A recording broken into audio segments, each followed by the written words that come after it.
नमस्कार। निमापड़ारे वर्तमान आउ शीतल युद्ध नाई। समीर दास एवं आमर उपमुख्यमंत्री प्रभाती परिड़ा भितर जोरदार लड़ई चली।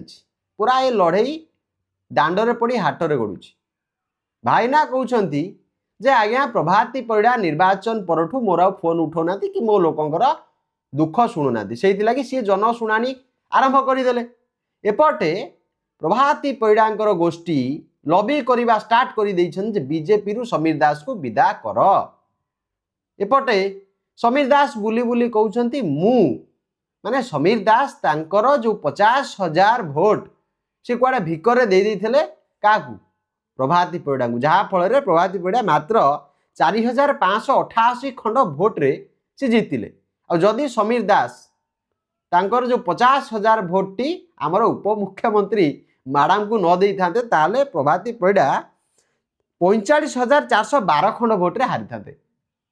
ये गोटे विचित्र कथा शुणा मिलूँ किंतु मु वर्तमान बुझी पारुनी जे तीन थर विधायक जी पूर्वतन मंत्री आमे जति तांकू गोटे झांझटे देकी कह आज्ञा घरे बसिकी कीर्तन कर तमे राजनीतिर मुंड पुराउनी से लोकटा केबे चुप बसिब। माने बिजू जनता दल टिकेट देलानी।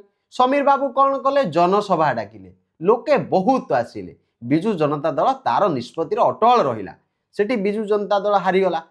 प्रभाती परिड़ा जी कि विधानसभा जाइपारे ना लोक आकलन करुले से समीर दास बा भाईनांकर भोट रे जीतिकी विधानसभा चलीगले। किंतु वर्तमान समीर दास अवस्था कौन? वर्तमान मु शुणुची सी कुआडे बीजेडी रो विभिन्न नेता जोगाजोग अच्छी। नवीन बाबूंकर ग्रीन सिग्नाल मिलिले समीर बाबू बिजू जनता दल को आसीबे। बिजू जनता दल को आसिले निमापड़ारे बिजू जनता दलर शक्ति बढ़िबो। किंतु नवीन बाबू ग्रीन सिग्नाल देबे कि देबेनी एटा समय कहबो।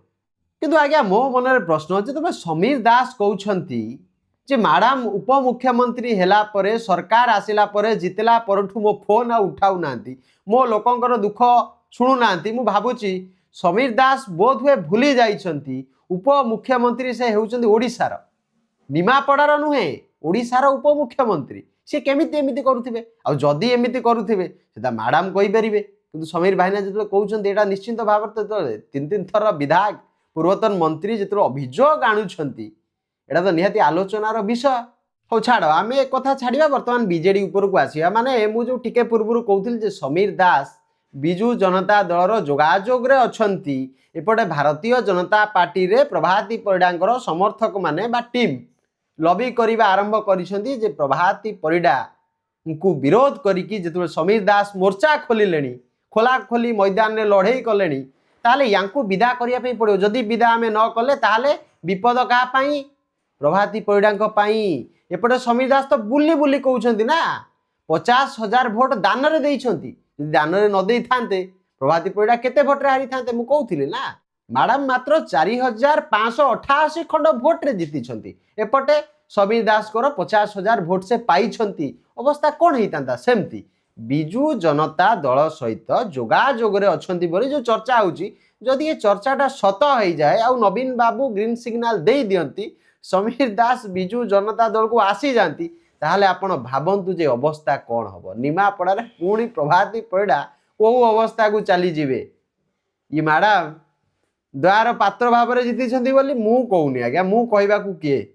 मु को निमापड़ार भोटर कहउचंती आज्ञा भाईना। तो ये भाईना कथा को जब सत मानिबा आ बिजू जनता दल रे एबे जो राजनीति चलती जब देखा जब समीर दास भलिया लीडर पुणी थरे दल को फेरिकी हाथ मुठा को टाण करेंगे कौटी ना कौटी दल आहरी मजबूत हम। निमापड़ारे अनेक बिजू जनता दलर संगठक माने निजर संगठन विस्तार करिवारे लगी। समस्त ना नवाकू चाहूनी किंतु कौन हम समीर दास बीजेडी को आसबे ना नहीं, बीजेपी रु निलंबन जदि हो जाती तापरे कौन करेंगे यार मतामत गुड़िक आपड़ टे कमेंट बॉक्स में जनइबे। किंतु जहाँ आभास मिलूची नवीन बाबू हाथ मुठा को पुणी टाण करने भाईना बिजू जनता दल को आसी पारंती। नमस्कार, जय जगन्नाथ, वंदे उत्कल जननी।